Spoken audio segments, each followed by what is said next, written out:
This one is called The Monk Who Lives in an Atomic Cell. He escaped objectionable atomic odors with the laboratory findings. Modern procedures based on scientific knowledge of the flow of bacteria. A synthesis of solitary and cenobitic life inspired by the Desert Fathers.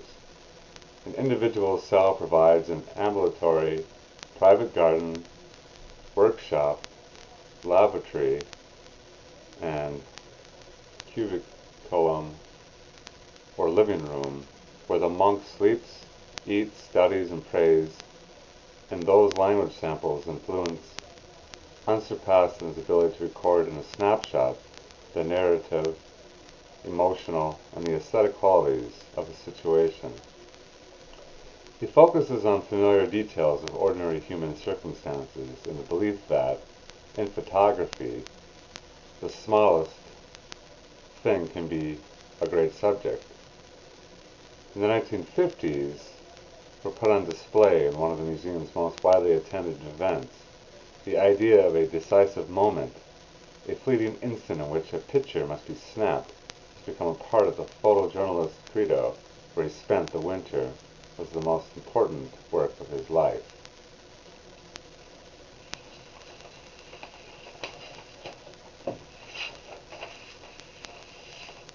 To whom this may assume ugly gestures, the stern wheels of all traditions. Pulling through a difficult philosophy, we smile in an absence of not really acknowledging other people's concerns and fears. We sense an overwhelming desire to generate forth all the time sitting in contemplation's throne, which will only bring the grim realities of one's own mortal coil. Current melting surroundings. Study the current of time melting. Study the current of melting time. The mild explosion of melting surroundings for ordinary household use.